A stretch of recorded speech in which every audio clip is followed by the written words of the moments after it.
So, Capcom went and put Breath of Fire in the Teppen, so that tells me one thing loud and clear. I have waited entirely too long to finally sit down and talk about this amazing and sorely underrated RPG series. I mean, it's obvious this was coming. Deus has been in my banner since I first had it commissioned by the immensely talented artist Setz, so no one here is particularly shocked by this. But I will use an apt comparison that my good buddy Itaku once posited to me. If Dragon Quest is French vanilla and Final Fantasy is chocolate, Breath of Fire is Rocky Road. It doesn't change the core concept of what makes a good JRPG, but it takes the ideas and slightly improves on them in little, interesting, quirky ways that the others before just really hadn't done. Instead of being a mighty knight to slay the dragon, you're both the mighty knight and the dragon all at the same time. That's enough build-up. The time has come, so join me for a closer look at the very first Breath of Fire.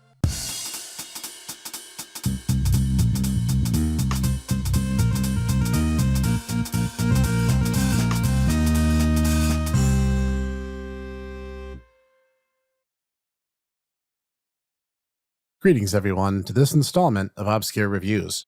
This is the Hipster Snek, and today we'll be looking at the 1991 Capcom RPG Breath of Fire, curiously published by Squaresoft back in its original SNES incarnation. For the sake of the footage you'll be seeing on screen, I'll actually be playing the 2001 Game Boy Advance re-release, mostly because it vastly overhauls the atrocious menu screen the original game used to closer resemble its sequels, but also for some quality of life improvements, including the ability to run. The story opens with our learning of the Dragon Clan, which begins the tale right in the middle of a civil war between the Light Dragons, who we quickly learn had lost their true draconic powers years prior, and the Dark Dragons, who decided to use their mighty strength to lay claim to the 6 goddess keys. Whoever has all 6 can unlock the seal of the ancient goddess Myria, not Tyr, not Mir, not whatever weird translation they chose this time, Myria, and have her grant any wish they choose. Our silent protag, cleverly named Ryu by default, wakes up with his house on fire and the Dark Dragons at his village's doorstep. Lacking superior options, his sister Sarah goes to confront them and is ultimately captured by them. Fun fact found by my fond friend, the Lone Ranger, her name should actually be pronounced like Seira if you strictly follow the original Japanese. Anyway, Ryu emerges from the ashes of his tiny peasant village, which had the poor choice to find itself in a JRPG plotline, and thus he embarks on his quest to save the world and his sole remaining family member, discovering friends of all sorts and one of the worst translations this side of all your base are belong to us. But to say Breath of Fire has an illustrious genome is underselling it a bit.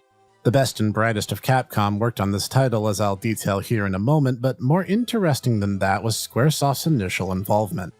This translation effort I mentioned was done by one Ted Woolsey. In a newsletter of the era, Square even boasted as it being from the team that made Final Fantasy. Wow, just reading that is kind of mind-blowing all these years later. Though the limited space made that the English version had a lot of abbreviations to contend with, including things like V-PTN or F-STN, which left the player with a lot of experimentation to figure out what item did what. But I'll get more into that later. The original character art was done by Keiji Inafune, yes, the Mega Man guy who went nuts, and the Breath of Fire Complete Works art book is available in the English-speaking world for die-hard fans like myself, or those who are just curious about these kinds of things. Anyway, the game looks really good, more so in the GBA version with its cleaner interface, and the colors are really bright and vivid. The heroes, 8 total playable units, all have their own distinct colors and designs with special standouts like Ryu and Karn, getting multiple transformation states, and even Nina getting a mid-game palette swap to indicate an upgrade in power. The monster sprites, bosses in particular, are large and pleasing to look at. A lot of creativity is at play here, and it shows in every place that you look. The game even peppers in some visual gags and references, including 2 cameos of Chun-Li from Street Fighter. Nice touch. There's a lot of detail paid to the overall design, and even though some monsters and bosses do get the fresh coat of paint treatment, it still works, I think. By the way, due to the lack of the backlight issue, the GBA port is a bit brighter. I adapt quickly, but it sure surprised me the first time I played it years after playing the SNES one. And the sound team was Capcom's own Alf Lyla, including Bun, or Yasuaki Fujita, Mari Yamaguchi, Ojirin, or Mine Fuji, and P, Yoko Shimomura. Apologies for mispronouncing those names, just in general. And the music is fantastic. The oft-used battle themes are excellently crafted, high-tempo affairs, getting the listener pumped for whatever challenge comes next. And the town themes are light, jaunty, pieces made to be enjoyed and reflect the pace of life in that town, from tiny hamlet villages to big luxurious cities to even a festival atmosphere of a kingdom liberated after being invaded by frogs. And yes, that does happen. And special mention must be paid to the late-game unique track, Fate, for the emotional tinge that solidifies Ryu's heroic journey in its 11th hour. Also, fun fact I found out while writing this is that the first 5 Breath of Fire games have their OSTs posted on Steam for purchase. Nicely done, Capcom. Now give us the games too. Now, all that's great, but how's it play?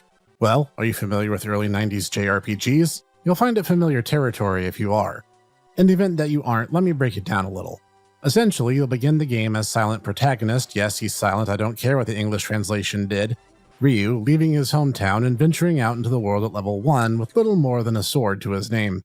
Enemies engage you while in the overworld or in a dungeon in random encounter fashion. Engagements queued every couple of steps, and you're given a set of simple options to deal with them as they come. Dispatching of them grants all present party members experience points which culminate in periodic level ups, the numeric abstraction of growing stronger over time.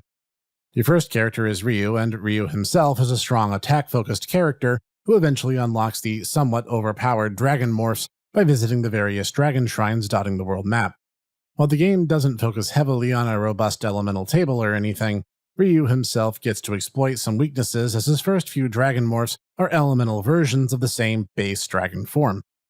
Eventually, he's joined by perpetual Earth Key user Nina, who serves the function of team healer and the person who spams the Earth Key since she hits about as hard as tiny bits of tissue paper being thrown at the enemies through a straw. Eventually, Bo, or Gilliam in the Japanese, courtesy of a stealthy reference to Monty Python of all things, joins as well, who is all around average.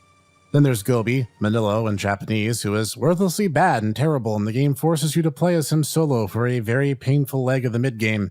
Then there's Ox, or Builder, who is a solid character, literally and figuratively. Then there's Karn the Thief, who makes the previous 3 characters much more useful by way of a fusion technique that makes him way up more powerful than he ought to be, about as powerful as Ryu in many contexts. Then there's Deus, called Blue in the English for reasons completely beyond me. She's the Lamian sorceress I mentioned in the intro with the best attack spells in the game. And then there's also Mogu, but nobody uses him. I was mostly joking when I was making fun of Aina and Legaia too, but Mogu is actually legitimately terrible. There's a good reason he doesn't even show up in the mural that we see in Breath of Fire 3's intro sequence. Anyway, you can have any 4 of these 8 heroes in the front row you desire and can swap around anytime you're not in battle. Every character learns different spells and skills, and each at their own pace.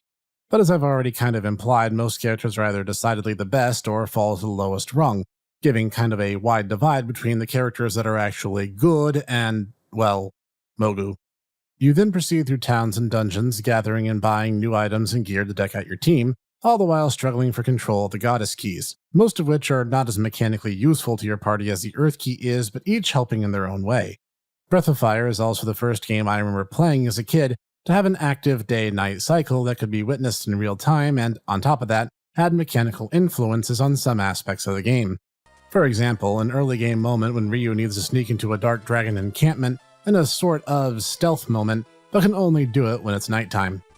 In battle, Breath of Fire is paced quite differently from most JRPGs, as AP, this game's version of magic points, are limited in quantity and the means by which to restore them tend toward the rare and the rather expensive, meaning resting when you can and leveling up frequently is essential to your progress throughout the game.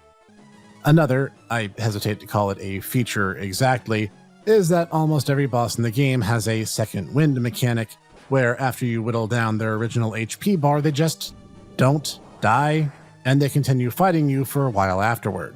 Why? I don't know. This is the only JRPG I've ever played that uses this mechanic, and it's more annoying than anything else. I guess it keeps the player on their toes somewhat, but I don't think this is the way of making your game stand out among others. That would likely be the game's strong sense of humor, even post-translation, including things like the zombie-infested town of Romero, named for one famous zombie movie director, or a litany of anime-esque gag moments peppered throughout the game's runtime. The word, I believe, would be charming. The game is unique in its presentation and strong emphasis on transformation mechanics, and the vast, colorful world of half-human, half-animal hybrid races who all cohabitate it. It's delightful, and revisiting it all these years later, I still deeply enjoy my time playing. Are there downsides? Well, certainly. Second wind mechanic is, as said, a little annoying. The translation's a mess, and the game isn't super well known enough for everyone to be familiar with a lot of the stuff that they've otherwise missed out on. Oh, and Mogu's Dream World dungeon in this game. That's the biggest downside, bar none. That being said, I can't ding it too hard. It's a 1991 RPG that was, in many ways, ahead of its time. It tried a lot of new things, most of which absolutely worked to its advantage. I love Breath of Fire, and really you should too. It's been ported numerous times, including as recently as the Nintendo Switch's eShop. And while I hope a more substantial offering is made, perhaps a Breath of Fire collection in the same vein as those Mega Man bundles, there are still plenty of ways to enjoy this amazing RPG for yourselves. And if you haven't yet, and you like the game, you owe it to yourself to do just that. And that's the final word on this underloved obscure game. This has been the Snek of Fire, happily gushing about one of my favorite RPG series, Point of Origin.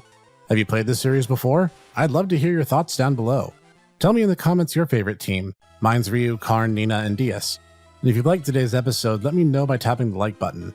And if you want more like this, yes, including future reviews of the remaining games in this series, tap the subscribe button so you don't miss out.